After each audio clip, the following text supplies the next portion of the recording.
is Ethan Spears for my tribute speech. This is my audience. Uno, dos, tres, cuatro, and cinco.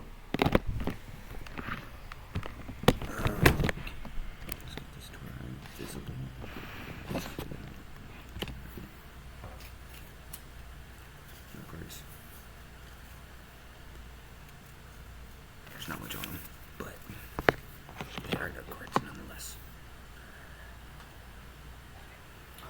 Hello everyone, my name is Ethan Spears, and I'm here to present to you today some tribute that I'd like to give to a man that many of you know, but I don't think that you've really thought about some of his possibilities, some of his ways that he himself was a wonderful man. And that man is Abraham Lincoln. See, Abraham Lincoln was really open-minded for the time period that he was in. And he was this way because of his beliefs in slavery and how he thought that it needed to be abolished, his leadership throughout the time of the Civil War and the era around him, and his belief in God.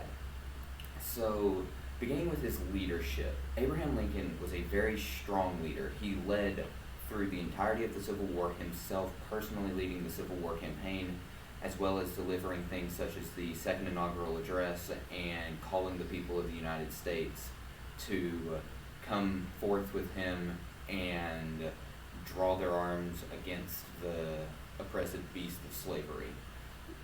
And then he was very open-minded about slavery because during that time period, everyone thought that slavery was a God-given right. But he pushed for it to be abolished as he saw it as very different from what everyone else did. He saw it as a very abhorrent thing because he himself believed and saw slavery as what it was, which was the oppression of other human beings and removing their God-given rights. And then this was taken from his belief in God, with him worshiping God through many of his prior campaign speeches in such as Peoria, Illinois, where he called upon God, compared the evils of slavery and of man to that of opposition as in God and mammon. And then along with that, he also called for the people during his speeches as president. He asked them to consider their God-given rights and how the people of the United States were taking those God-given rights away from the rest of the people inside the United States, considered them lesser beings whenever they were all made in God's image.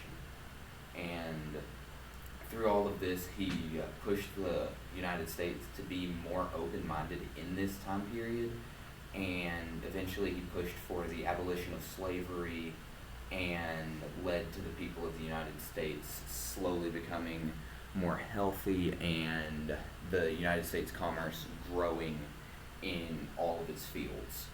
And this was due to all of these things, with the Civil War being the most important accomplishment that he made, as he pushed the Union to bring the Confederate States back under control and under abolition.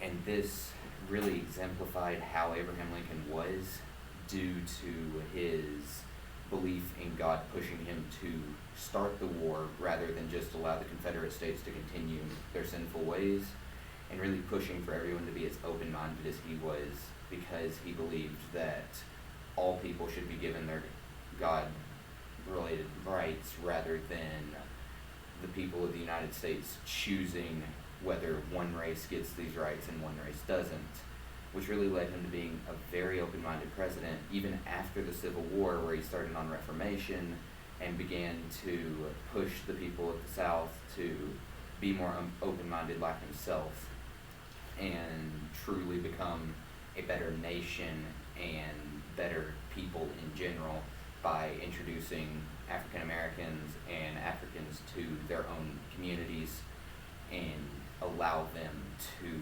become more involved in the communities.